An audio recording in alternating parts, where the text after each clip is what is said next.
Hi, everybody. Welcome to the Spiritual Cake Podcast. We talk about anything and everything that has to do with that spiritual side of our existence. You're familiar with the physical and the mental and the emotional, but we have been discussing the spiritual, whatever that is. My name is Clint Hufton. With me is Wendy Dahl. Wendy? Hi, Clint.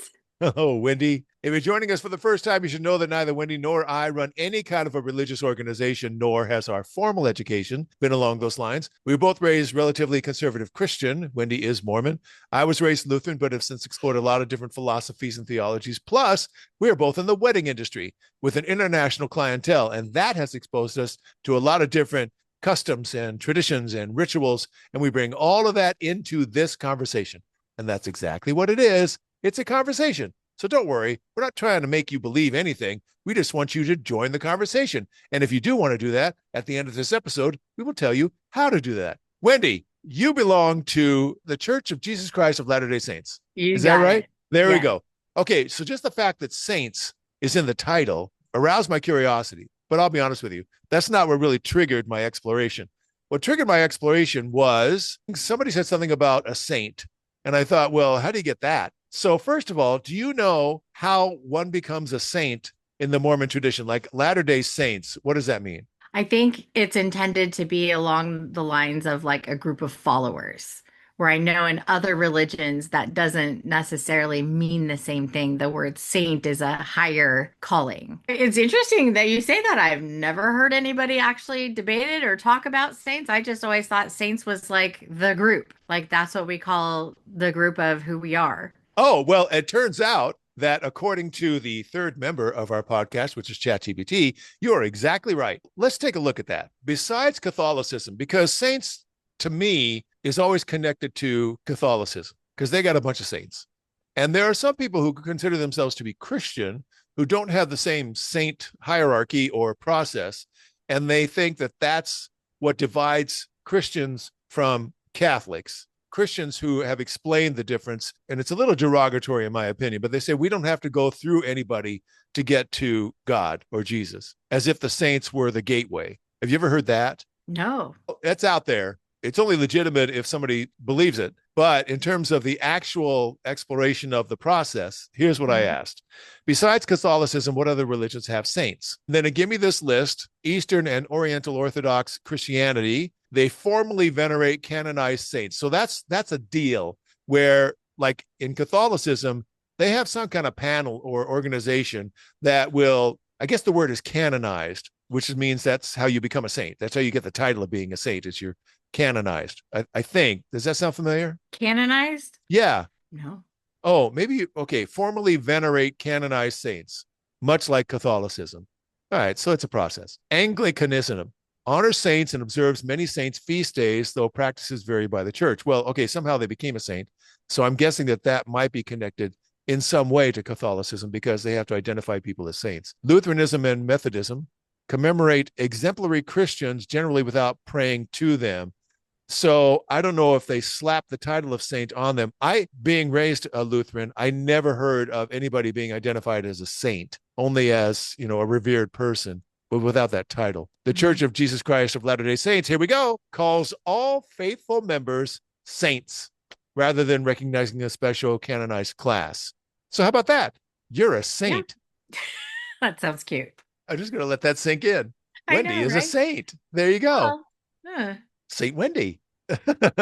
So Islam, especially in the Sufi traditions, revered holy people called Aliyah are commonly described in English as saints. So they have people that they revere. Hinduism recognizes holy teachers, mystics, and renunciants, often called saints such as Mirabai or Ramakrishna. The yoga center that I went to, their main person that they revered was a guy that lived in the 1800s, and his name is Ramakrishna. So Hmm. you can see it's a combo platter of Rama and Krishna. And at some point in the future, we will talk about the holy figures in different religions, but we're not going to do that today. So Buddhism venerates enlightened teachers, bodhisattvas, and arhats, which can function similarly to saints. So enlightened teachers, if you reach a level of bodhisattva, that means you're enlightened, that you have had the experience of nirvana or cosmic consciousness or whatever. So you have to achieve a certain level of that in order for the group to consider you a saint or saint-like. Jainism reveres the Tirthakaras, and other spiritually accomplished ascetics. An ascetic is somebody who lives a very sparse life, denies themselves certain things in order to achieve a certain level of spirituality. Sikhism honors spiritually realized figures called saints, though worship belongs to God alone. That makes sense. And Judaism, some communities deeply revere exceptionally righteous people, or tzaddikim, but usually do not call them saints. There are some rabbis that are revered as if they were like the key figure of that generation. And I don't really know exactly how that works. I'm guessing only through whatever they've written, their commentary on different things, but they gather a big following. And there are certain sects of Judaism that have their revered rabbi that is kind of like the head of the clan, even if that person has passed on. So how does one become a saint in these religions? Well, in Eastern Orthodox Christianity, a person lives an exceptionally holy life and dies. Over time, local believers may venerate them, report miracles, preserve their teachings. A bishop or synod investigates and may formally glorify them. Glorify is bolded. That's interesting. Adding them to the church calendar. That's kind of cool. One of the side benefits of achieving sainthood is that your birthday or some day of the calendar, then everybody praises you or acknowledges you or something like that. That's kind of neat. The Oriental Orthodox Christianity, which I'll be honest with you, it's not part of my everyday consciousness. The fact that there was an Oriental Orthodox Christianity, similar to the Eastern Orthodoxy, enduring reputation for holiness, fidelity, martyrdom, or miracles, followed by recognition from the appropriate church authority. See, that's the thing that I think is key, is that the church has built in some panel that decides if somebody gets to be a saint. The exact procedures differ among Coptic, Armenian, Ethiopian, and other churches. Anglicanism. Exemplary Christians may be placed on an official church calendar by church authorities. There is generally no Catholic-style requirement for verified posthumous miracles, and different Anglican provinces maintain different calendars. That makes sense. Lutheranism and Methodism. Saint, quote unquote, can mean any Christian made holy through God's grace. See, there you go. That's somebody has to acknowledge the person. Those two religions leave it to God's grace as to whether or not somebody. So maybe somebody could be acknowledged as a saint or given the title of saint, but the person who's doing that is going to throw the responsibility for that title to God. Oh, here we go. Latter-day Saints. A saint, quote unquote, is simply a faithful follower of Jesus Christ, especially a baptized member of the church, not a special status awarded after death. Well, congratulations, Saint Wendy, because you didn't have to die. There you go. Good job. Islam, especially Sufism, a wali, roughly a, quote, friend of God, is recognized through exceptional devotion, character, spiritual insight, or miracles attributed to them. There's no universal Islamic canonization authority. Recognition usually develops within a community or spiritual tradition. That makes sense. Hinduism, a person becomes regarded as a saint through spiritual realization, devotion, renunciation, wisdom, service, or reputed miraculous powers. Recognition usually arises organically among disciples and the wider community rather than through a central institution. What I remember from the yoga center, which was primarily kind of a Hindu structure, but they were open to all faiths, and I've explained that in previous episodes. If I added J.I. to the end of your name, that would say that I revere you. So Wendy G, that sort of thing. And there are some people who hear a devotee use that title, and they have said, no, I'm just like you. I don't need that sort of thing added to my name to elevate me above you. And I really love that. And also, did you know that when you pranam, when you do your hands together and you bow to somebody in the Hindu religion, you're acknowledging the divine within the other person? Did you ever know that? Oh, yeah. I You know what it love reminded that. me of, and I know this is going to take it in another direction, but when it's the Avatar movie when they're like, I see you. And I feel like that's sort of what's the recognition when you see a Hindu person and you do that to them. It's almost like you see them as their spiritual selves, not just as like the body in front of them. Yeah. And what's interesting about that, I don't feel like I have to have some kind of a religious experience, or that when I acknowledge the divinity in somebody else, all I'm saying is that I believe that it's there. Hmm. And I'm honoring you because I believe that that's there. I mean, of course, what's attached to that is you're honoring another human being and they feel accepted in some manner. That's what I'm hoping for. But in terms of, do I feel the divinity in you?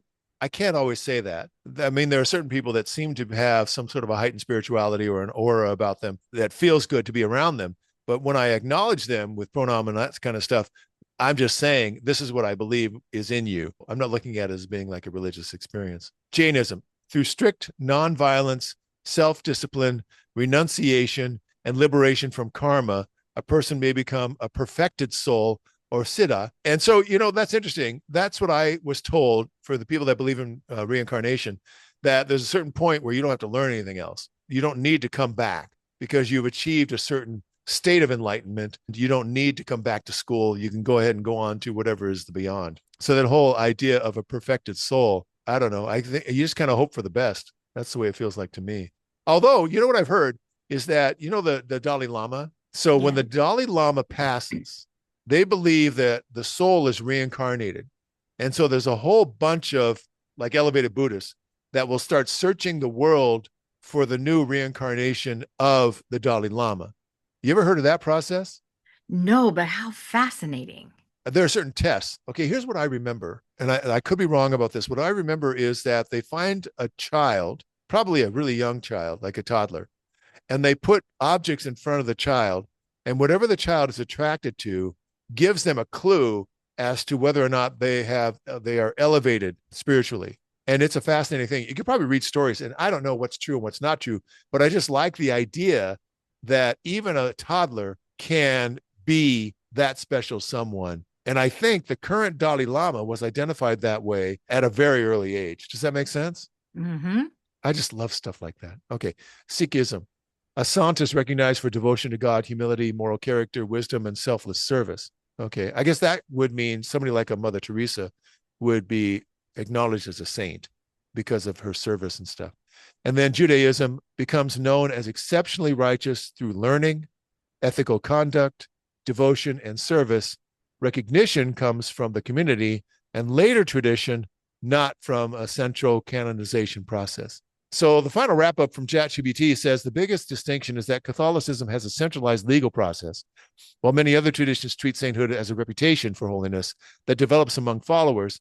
In several Protestant churches and the Latter-day Saint tradition, saint can instead mean every faithful believer. I really want that. You mean you already live in that, where everybody you see at church is considered a saint unless they're goofing around or under false pretenses, but you're a saint. And that typically, I love that. I love the idea that I could be considered a saint of some sort. A long time ago, somebody that I knew who actually became a yogi, we met each other when we were in high school going to the same church. Once he became a yogi, at one point he looked at me and says, "You're really an angel." Not an angel like whatever, a sweet person, but an angel, like something different, like God sent an angel to earth in order to help people. Now, listen, I'm not telling you or anybody else that I consider myself an angel of that caliber, but it sure felt good. And so there's a part of that that kind of drives my behavior in regard to what can I do to help people enjoy their lives and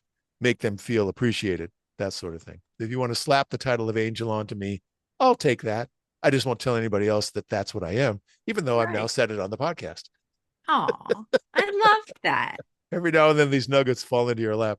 All right, Wendy, tell everybody how they get in touch with us. You can find us at spiritualcake.com, where you can click one of the 3 different social media icons and join us on Facebook, Instagram, or YouTube.